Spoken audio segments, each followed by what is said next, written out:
Hello and welcome to the Bad Movie Reviews YouTube channel. 2022 year in review, I guess this video would be. So I don't know any other way to put it. We're going to be chatting about our best films, not necessarily our best films of the year, but our favourite films of the year. Yeah, without a doubt. Which will have some honourable mentions. Bear in mind that this is going off Australian release date. So if you're thinking films like Babylon, Tar, which I know are very critically acclaimed, they're coming out January, February here, so we haven't actually seen them yet. There's also another film that's in everyone else's lists that I've seen, Triple R or RRR, which I actually have yet to see. But yeah, so if you're sending us hate comments because you're like, "Where's this film?" Understand that that is why. But I guess we'll get straight into it. In terms of the year, I actually personally think it's been quite a good year of there's been a lot of top-notch, phenomenal movies, and then some great movies, and then there's, I guess, been a bit of a gap. Yeah. But, I mean, personally, there's been a lot of films that have affected me quite deeply on an emotional level. But yeah, well, some of them I didn't see too, so I'm assuming there'll be some good mentions from you today. Yeah. Well, yeah, spot on. No other way to put it. What are your, I guess, if you want to chat about some honourable mentions that didn't quite make the cut that you recommend our listeners or viewers, if you're listening or watching? In no particular order for me, honourable mentions. Violent Night. Okay, yeah. We reviewed that recently, yeah. Reviewed it recently. My favourite, Christmas movie. one of my favourite Christmas movies, the John Wickified version. It was good. Bullet Train. Ended up watching it 3 times in cinema. It is. Did you? Yeah, I know, right? Sorry for the voice. Is it a great movie? No. Did I thoroughly enjoy it every single time? Without a doubt. Spoiler alert, it's not in my honourable mentions, but I did have a great time. I had a great time. Yeah. That's why it's in my honourable mentions. Yep. Nope. Its cinematography was absolutely unreal. I have to give it props. It just slipped out from where I probably wanted it to be, but for me, Nope. Elvis. Hit most strides for me. It was a pretty good film overall. Where the Crawdads Sing. Knew nothing about it going in. Thought you might have ended up teaming me up for a chick flick. Had no clue what would happen. And look, ended up being a pretty good film. It was. I know it's based on the book and it's slightly variation on how that all went, but pretty good overall. I liked Ambulance, which was I think really Michael Bay. early. Michael Bay, yeah. Yeah, Michael Bay coming back. A little bit of that drone work there. I thought was pretty cool. It was a nice. It was a good take on a movie. Some good casting, some good performances. Puss in Boots. The Last Wish, Puss in Boots. If this is not one of the best kids' movies, it's probably the best DreamWorks film for since probably Shrek 2. It's Kung Fu Panda's DreamWorks, isn't it? That was pretty great. Yeah. Unreal. 4th one coming out soon. Unreal, yeah. Puss in Boots. I thoroughly enjoyed it. It had a different take to what it normally had, and that was great. And then another kids movie just to top it off, and I did put in DC League of Super Pets.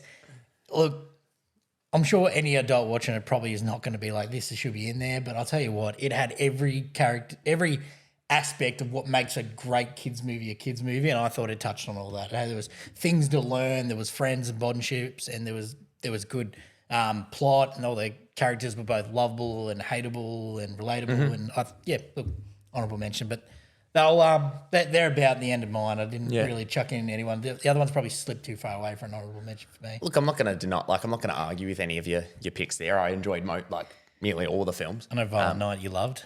Not as much. No, it wasn't the best movie, but I had a great time.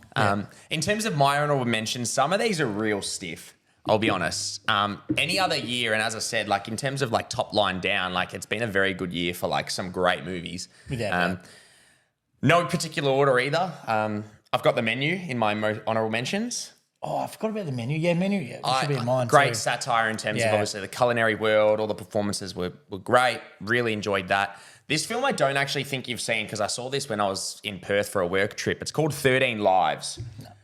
Highly recommend it to anyone. It's I believe Ron Howard directed it, but it's got Colin Farrell, Joel Edgerton, and it's based on the Thailand school football, the Thailand football kids who got lost in the cave, the 13 kids that got lost in the cave, and it's incredibly realistic and really tense to watch, and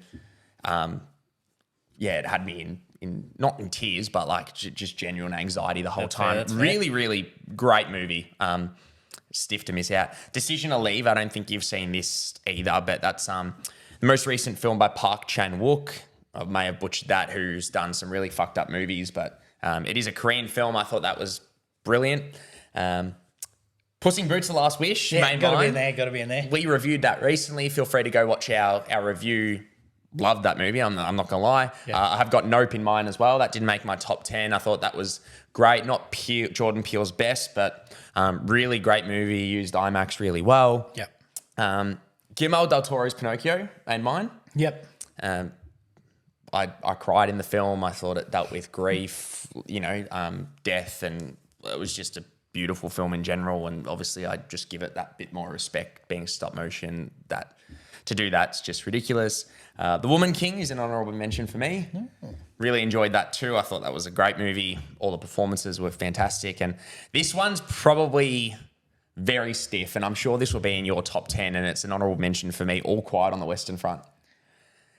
Loved the movie. Thought it was probably one of the, apart from, I guess, the very notoriously famous Come and See war film, which was obviously in the 80s, and I think around then. It's probably the most recent one I've seen, which is like just very anti-war and shows the true brutality rather than like glorifying it and making it Hollywoodized action. It's very, very brutal. But other than that, those are my honourable mentions. As I said, all stiff to miss out, really. I'm sure all the films that you've seen there, they're all great. You can't wait for you to see my top 10 after that comment. But look, it's probably, I want look, I don't disagree with any of the things you've said, but other than that, those are our all mentions. Highly recommend seeing all of them. If you want to go from, I guess, if you want to start, what is your 10 to 6? 10 to 6. Starting number 10 would be The Fabelmans. Okay, yeah. Just recently watched. I really enjoyed that, and I love the story that it told overall, and the way it was filmed was very unique. It definitely had his spin on it. Like, obviously he made it, but like without it seeming like he kind of like loved himself or he had it too hard or anything like that. He created quite a, like, I know it happened, but it was very unique, very real, very relatable kind of story, and it touches on a lot of topics that like everyone can kind of relate to. And look, I really enjoyed the film overall. Number 9, Bones and All. Okay. Only because it's like kind of on the same level as a bunch of other movies, not because it's inherently number 9. They're all even. For me, I wanted to find a lot of faults in this movie because What, it's a romance? romance, just not mine at all. But you know what? There's nothing I could find that it was great. Everyone was great. It was good. Definitely worth a watch. It's really messed up, but fantastic. Coming in at, what am I up to? 8? 8, yeah, you've named 2, yeah. The Northman, Okay. which was Came out earlier in the year. yeah, up at kind the of top. forgotten, not by most people, but like kind of a forgotten film of the year that went under the. It was at the top for a while for me, and then there was obviously some other good releases that came out, so it got pushed down a little bit. Same again, it's kind of at the same level as a couple. That's why it's where it is.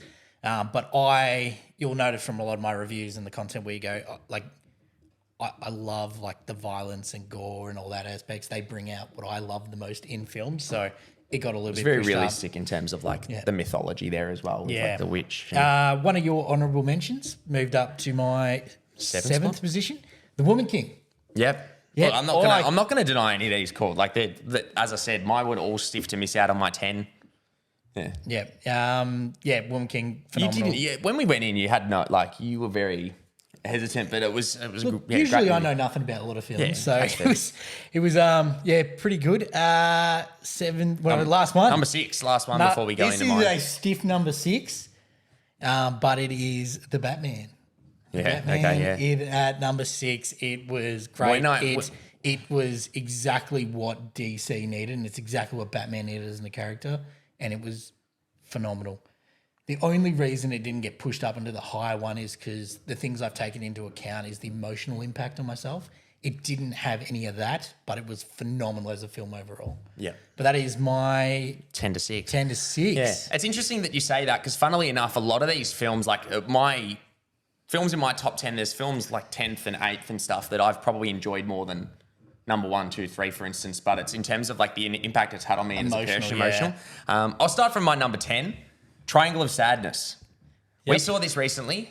I definitely enjoyed it more than you, I'd say, but I thought it was a brilliant satire on rich, influencer life, relationships in today's society. I thought everyone was brilliant in the film, and I just ate that up. I love a good satire, and it was so well made. I don't really fault the film. I thought it was brilliant, really. Number 9, you went through The Fabelmans. Yep. Also reviewed it recently. That's probably our last review that went out, but that really, if you watch our review, that I had was kind of speechless. It really affected me emotionally. I love film, and Steven Spielberg is one of my favorite directors.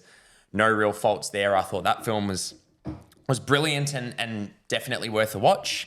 Number 8, I have Glass Onion, A Knives Out Story, which I have watched a second time now that it's out on Netflix, and I definitely enjoyed it more a second time. I thought everyone in the cast was brilliant, and it's watching it a second time, I think you pick up on a little bit more things, and I think it just felt so much more clever to me. Yep. If that makes sense. Yep.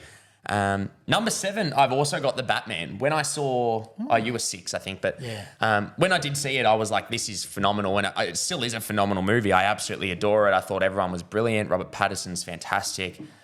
Such a well-made film. Cinematography is phenomenal. I just don't think it was as good as these films above it, weirdly enough. Yep. And number 6, to top off my bottom half of the list, I've got Top Gun Maverick.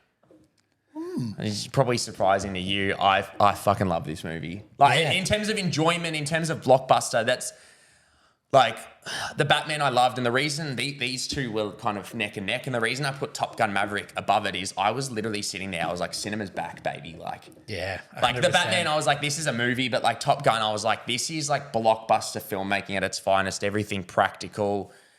The cast was brilliant. I was invested in all the characters. Not to say I wasn't in any of the lower films, but I just thought brilliant movie. Without a doubt. Absolutely loved it. One of the best sequels of all time, in my opinion. But other than that, that's my 10 to 6. We'll go 1 for 1 here now. What have you got at big old number 5? Well, for the same reasons as literally you just outlined, for number 5 for me is Maverick. And that's because I was looking at the two together Maverick, again, and they're very similar, and it's the same. Blockbuster is back. I've not seen a movie like that. It's one of the greatest sequels made. The first movie was great, but it actually didn't have much going for it. Now that you have like a relook at it. Oh, if you rewatch it, it's just This was next level for me, and look, I loved it overall. You touched on all the reasons why it's great. It was just great. Yep. That is sitting at number 5 for me. What's yours? Number 5 for me, you've actually touched on a little bit, Bones and All. Oh, yeah. Absolutely loved this film. Like, it's obviously a very fucked up film, really, to put it lightly, but to make a romantic film about cannibalism and make cannibalism seem sensual in a way, I don't know how you've done it, but Luca Guadagnino, I think I've said that right. I absolutely adored this film. I also wanted to cry, even though it was like that. The ending just sticks to me, and sometimes I'll just sit in bed and just think about that ending and how much it affected me, just emotionally, and I really loved all the characters there. That's my fifth favorite film of the year. Yeah, so good choice. All right, coming in at number 4, your I think it was your honourable mention. All Quiet on the Western Front. Yeah, it was. Yeah, that was. Yeah. As I said when we touched on it, for me, I love You love a war movie. I love a war movie. I love something violent. For me, it had a lot of emotional impact and showed how whole messed up it was, and how messed up it was on both sides. We only ever see the victor's side. You never see a movie from the loser's side of it. And this was, it touches on the political side of it as and well. all that, which, everything else, the fact that no one wanted to technically be at war. Oh man, it was next level. I loved it. For me, it was awe-inspiring. It was shocking. It was like disgusting and gory, and I was like, I fucking love this. Sign me up. But yeah, that's my number 4. Yeah, look, my number 4, you'll probably be surprised. I've seen it now 4 times. Avatar: The Way of Water. You've seen it 4 times? I've seen it 4 times. I have seen it 4 times. I've spent 12 hours in Pandora within 2 weeks of it coming out. I think this film is a technical masterpiece. Without a doubt. If you watch our review, I don't really have many flaws with it. It was like the fact that it pacing wise was a little bit off, but it's actually the first film I've ever seen where it's about it's almost about beauty in a way as well. Like, I've picked up on more things where it's like it really takes time to just allow the characters to be in love with the world and the beauty that there is. And I love all the characters. It's made me, we've talked about it before, the 3 Bs. Bigger, bolder, better. Yep. I firmly believe this is better than the first. Yep. After watching it a fourth time, and I will probably go see it more times in the cinema. I'm not going to lie, and I will eat this up. Never doubt James Cameron. It is phenomenal. Absolutely love it. Stiff to miss out on my top 3, to be honest. And any other year it probably would be. It's just, as I said, the 3 films in the top 3 for me have films that have affected me beyond belief emotionally, and. Yeah. Yeah, cool. No, I couldn't agree more with a lot of that. What are we up to? 3. 3. That was your 4th. Yeah, your 4th was Everything, Everywhere, All at Once. I love this film. As you remember, I watched it when I was extremely sick and unwell, and laughing caused pain, so that made it very difficult. But it was, I couldn't cry, I couldn't laugh because it hurt, but it was great. It touched on everything. It had everything a movie should be. It had its own like indie unique take where they have that independent kind of film feeling, but it had the like AAA quality acting and story and cast, and it was just great. I loved it. I know this is one of your favorite films, probably ever. Like ever. Yeah, I mean, funny. Look, it's actually funny enough you say that, because number 3 for me is Everything Everywhere All at Once. Yeah. Beautiful. Like I have genuinely zero flaws in this film. I think it is genuinely a masterpiece. Yeah, without a doubt. Unfortunately, that's what I mean. Every other year, this probably makes my number 1, and I'm not even kidding. I also agree. Everyone like the scene with the husband sticks to me, where he just, every other year, like any other universe, I'd be thankful I'd be doing taxes with you. Like that line, it's just such a basic, but it just affects me. And all these characters, like the film, after watching the film, I appreciate like my loved ones more and everyone in my life and like the connections I have, because it's like, it's just affected me on a whole deeper level. And I agree. I love the Daniels, who are the directors, and I thought all the performances in this were fantastic. I think I can't remember his name, but the husband, who he's probably one of the best performances of the year for me. Without a doubt. Hopefully he wins the Oscar. We'll probably do a Oscar talk when the nominations get announced. But that would be my number 3. Extremely stiff to not be 1 or 2. To be fair, look, any given day, this probably changes for me too. Like my top 5, really. Without a doubt, same. Mine rotate. Yeah, and that's the reality about films. You watch it a second time, you might love it more, you might not. Anyway, on to your number 2. Number 2 is coming in at Banshees of Inisherin. Yep. It was great. I think I know your number 1. It was, it's pretty. There's only one really major film left there. Yeah. It was fantastic under every single aspect. It was comical. It was it was so relatable. I'm going to be honest here, but watching that film, I put our friendship in that. And I'm the dopey guy, and you're the one being like, I don't want to be your mate anymore. And I was like, it was, I could be both of those characters and understand everything. It hit me under every level, both humorous and I was sad and emotional, and it was just told a fantastic story. It was just, for me, because it was so relatable, I had the ability to be that person, and every emotion is warranted. It's all correct. It's all accurate. It feels real. Yeah. I really enjoyed that film. I'm not gonna argue with you, because my number 2 is the Banshees of Inisherin. And I agree. It's one of those films that really affected me emotionally, and also made me appreciate my friendships more, my loved ones. It's like, it's such a simple premise of a film, and it's like, I don't blame, Brendan Gleeson's character for sitting there and going, you know what, I want to do something with my life. And I don't blame Colin Farrell's character for sitting there and sitting, why does he not want to be mates with me anymore? And like the sadness he feels, and he's such a lovely character, and it's made me want to be a nicer person. And that's the reality of it. And I think like Martin McDonough who directed it, like Barry Keoghan also was fantastic in the film, and it was just similar to Everything Everywhere All at Once. Like I don't think I've laughed that hard in a film in a long time for the Banshees of Inisherin, and I also like one scene I wanted to cry and I was moved so heavily, and then the next scene I'm pissing myself with laughter because it was just that good. And that well done, and it's a film I'll fight for the rest of my days because I think it is genuinely brilliant writing, brilliant filmmaking, and I have absolutely no flaws with the film. No, loved it. Every single aspect of it, loved it. Your number one, Well, I'm guessing. Can I have a guess? Yeah. Beast. Definitely Okay, Beast. yeah, fair. And next, it's actually a combination between Beast and Invitation, which we watched as a dual review. They're phenomenal films. Number one coming in is obviously with the major ones left there is Avatar. Avatar: The Way of Water. Your number one. I've watched it 3 times. So We will say here, as I've said earlier, this isn't the best films of the year. It's our favourites. correct. Because you'd argue, on an arguable level, like Everything Everywhere at Once is probably a better movie, but Without a doubt, in terms of your favourite, realistically, subjective opinion. after watching it the first time, I was like, "This is amazing." It's 8. It's number 8 on my list for me. You have seen it twice now, haven't you? I've now seen it 3 times. What the hell? When did you see it a Throw third? it away. You're kidding, did you? It was an opportunity, man. I had to.